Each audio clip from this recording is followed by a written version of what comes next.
अजीब शहर बा भाई, सभी अपने आप में तमाम बा, केहू से केहू के मतलबे नहीं के।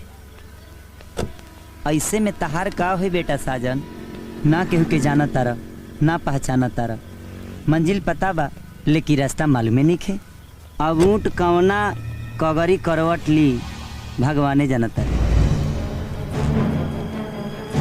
का हो, काहे रास्ता रोक के खड़ा बड़ा लो, का परेशानी बा? प्रॉब्लम मुझे नहीं, प्रॉब्लम तुझे होने वाली है। चलो पैसा निकालो चलो। पूरा मिस्त्री बड़ा लो मर्दे, पहली बार ससुरारी आई नी तब पाहुन के खातिरदारी करे के चाही, तरंगदारी करत लो जा। अजब सार बड़ा लो। चलो ए पैसा निकालो, निकालो पैसा। ना मन बा निकालो। तला हाँ चलो दूसरे जेब से पैसा निकालो, दूसरे जेब से। बात दूसरी जेब से, एटीएम खाली बता कहाँ से घेवड़ा निकल के देता रखे। भाई एड़ा बन के पेड़ा करेला है, सारा माल तो पेटी में रखेला है ये।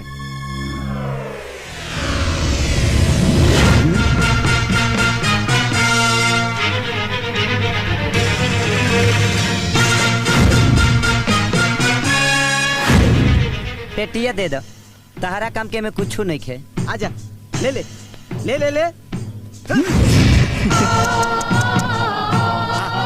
हाँ बेटा, हाँ पेटी चाहिए।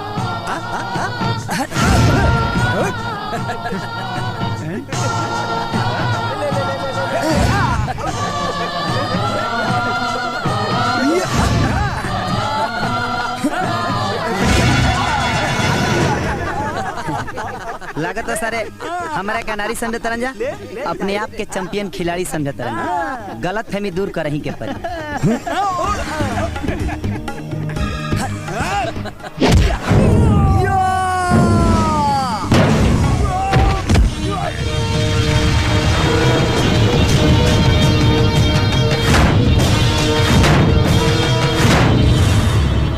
अगर करेजा में दम होखे ना तब पिटिया के हाथ लगा के देखा लो, पटक के ऐसा रेलब कि निहुरा के लइका गुली डंडा खेलिया जा। अरे मर्दे रोका। हे मुहा पर मत मारा, बड़ी कीमती चीज बा। दुल्हन ले आइल बनी, कनिया एज रह जाई बुझाइल।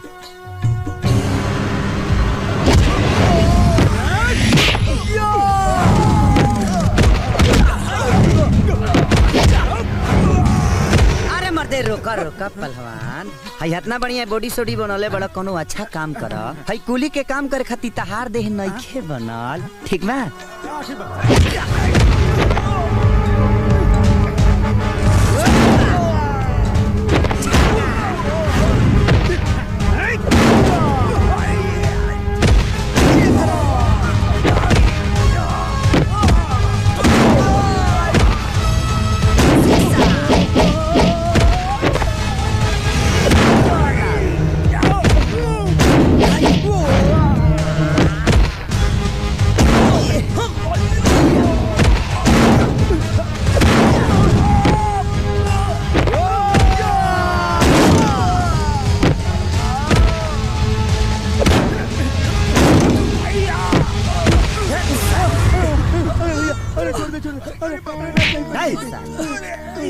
कहाँ भागे तेरी रे?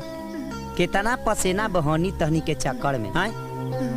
तोरा का पता बा मारे में कितना मेहनत लगल बा। तू पिटाइल न बड़ा, कम से कम जूस के पैसा दे दे।